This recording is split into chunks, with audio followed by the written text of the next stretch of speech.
Good morning class. Shrideepchand Chaudhary Mahavidyalaya से मैं आज आपके सामने बीए फर्स्ट टाइम में जो हमारा टॉपिक चल रहा है मोटिवेशन, आज हम उसके बारे में कुछ समझने की कोशिश करेंगे। जैसा कि मोटिवेशन नाम से ही समझ में आता है, मोटिवेशन को हम क्या कहते हैं। मोटिवेशन का मतलब होता है कि जब हम कोई भी काम करने के लिए प्रेरित होते हैं। प्रेरित मतलब अपने तैयार होना, ठीक है। किसी भी काम को करने के लिए जब हम तैयार होते हैं और उस काम को करने से पहले पूरी योजना बनाते हैं, उस काम को चलाने के लिए पूरी ऊर्जा बना के रखते हैं, ठीक है। और उस काम को खत्म होने तक हम जो पॉइंट या फिर जो एनर्जी हमारे साथ काम करती है उसे हम अभिप्रेरणा कहते हैं। जैसे आप लोग हैं, अभी आप लोगों के एग्जाम आने वाले हैं, है ना। तो जब एग्जाम आने वाले हैं तो अब हम जैसे मान लीजिए चलिए कुछ बच्चे ऐसे हैं जो शुरू से ही पढ़ाई कर रहे हैं, ठीक है, जिन्होंने सेमेस्टर में एडमिशन लेने के बाद से स्टडी स्टार्ट कर दी है। तो अब वो इस तरीके से योजना बनाने की कोशिश करेंगे कि अब इस जो बचे हुआ समय है, इस समय में उन्हें कैसे अपना पूरा सिलेबस 1 या 2 बार रिवाइज करना है। तो ये उनकी स्ट्रेटजी होगी। तो वो क्या करेंगे, पहले तो अपना पूरा यूनिट डिसाइड करने की कोशिश करेंगे कि उनको पर यूनिट कितने कितने समय में रिवाइज करनी है एक बार, ठीक है। और मतलब 1 बार 2 बार 3 बार या 4 बार। तो उसके बाद वो उसको पढ़ना शुरू करेंगे। पहले बना लेंगे पूरा रफ अपना फॉर्मेट कि उनको किस फॉर्म में स्टडी स्टार्ट करनी है ना। तो ये होगा आपका फर्स्ट पॉइंट, जिसे कहते हैं योजना बनाना अभिप्रेरणा में, है ना। तो फर्स्ट पॉइंट तो होता है योजना बनाना। मोटिवेशन जब भी हम किसी भी चीज़ में अपना लगाते हैं तो सबसे पहला पॉइंट होता है योजना। अगर हम किसी चीज़ की प्लानिंग नहीं कर रहे हैं, इसका मतलब हमारे अंदर मोटिवेशन उतना अच्छा नहीं है ना। फिर सेकंड पॉइंट होता है उस काम को शुरू करना, ठीक है, यानी कि उसको डायरेक्ट करना, है ना, डायरेक्शन देना या दिशा दिखाना। तो जब हमने स्टडी स्टार्ट कर दी है और अब हम स्टडी पे बने हुए हैं और रोज़ जितना हमने सोचा था उतना हम स्टडी कवर करने की कोशिश करते हैं, तो यानी कि हमने सेकंड दिशा निर्देश है वो भी देना शुरू कर दिया है, यानी कि हम उस काम को कर रहे हैं, ठीक है।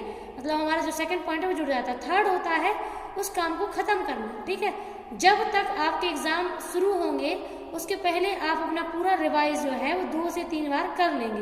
तो ये आपका क्या है, ये तीनों पॉइंट का क्या जुड़े हैं इसमें जो ऊर्जा, जो एनर्जी आपके अंदर काम कर रही है, जिस एनर्जी की वजह से लोग किसी काम को करते हैं, शुरू स्टार्ट करते हैं, बना के रखते हैं और एंड तक ख़त्म भी करते हैं। तो इसका मतलब ये है कि उनके अंदर उस काम को करने का मोटिवेशन था। आप जानते हैं हमारा कोई भी काम हम विदाउट मोटिवेशन नहीं कर सकते।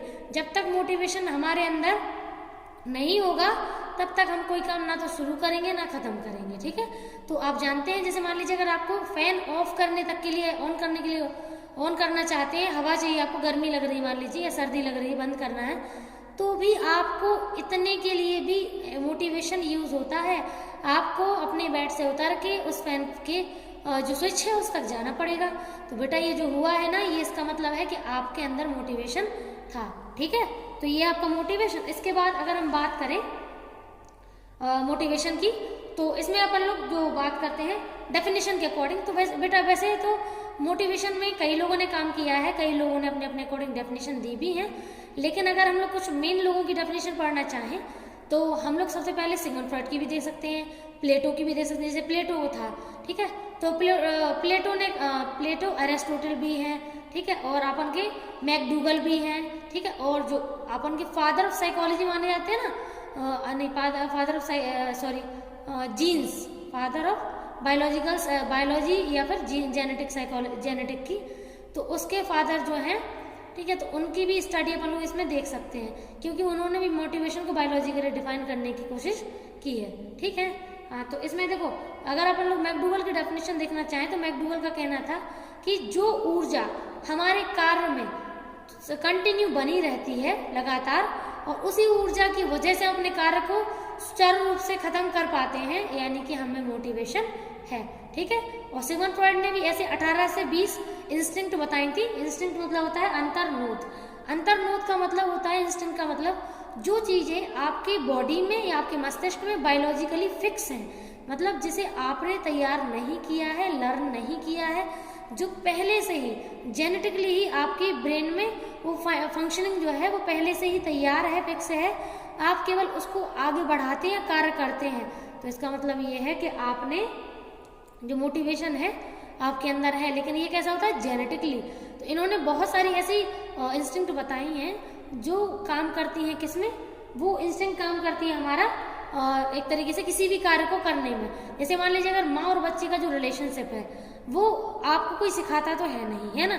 अगर हम बच्चे हैं या जो हमारी मदर है तो हम लोगों के बीच में जो आपसी अंडरस्टैंडिंग होती है वो हमें कोई लर्निंग नहीं कराता, ना हमारे बीच में जो प्रेम और स्नेह है वो भी हमें कोई सिखाता नहीं है, ठीक है। तो ये जो पॉइंट होता है आपका क्या बोलते हैं अंतर्नोद का, तो इंस्टिंक्ट अपने आप ही हमारे डीएनए में, एक तरीके से डीएनए सही रहेगा तो जीन्स या डीएनए में फिक्स रहती हैं और उसको लर्निंग कोई कराता नहीं है। तो इन्होंने 18 से 20 कुछ इंस्टिंक्ट दी हुई थी सिगमंड फ्रॉइड ने, आप चाहें तो गूगल से उठा के पढ़ सकते हैं, उनको देखिएगा। और जितने भी उसमें पॉइंट है जैसे एग्रेशन हुआ, गुस्सा है, ठीक है, प्रेम और स्नेह है, ठीक है, और क्या बोलते हैं जिज्ञासा है, तो ये कुछ पॉइंट ऐसे हैं जो हमें कोई सिखाता नहीं है, हमारे अंदर जन्म से होती है, ठीक है। तो अंतर्नोद किसने दी है? फ्रॉइड ने। और ऐसे ही अरस्तु थे, अरस्तु ने क्या बोला था कि व्यक्ति का जीवन किसी न किसी उद्देश्य की पूर्ति के लिए हुआ है। तो उद्देश्य की पूर्ति का मतलब क्या है कि हम अगर पैदा हुए हैं तो हमारे जीने का कोई ना कोई मकसद, ये मानवतावादी के अकॉर्डिंग है लेकिन मोटिवेशन में इसका यूज हम कर सकते हैं।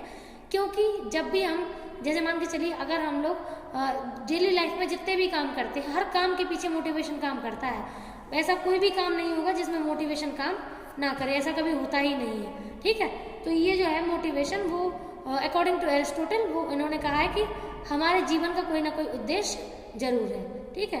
तो ये इनके अकॉर्डिंग। अब इसमें देखो सिद्धांत की अगर हम बात करें तो इसमें सिद्धांत के कुछ नाम है। पहला है इंसेंटिव यानी कि अंतर्नोद, जैसे फ्रॉइड ने दिया है वैसे ही समझ सकते हैं।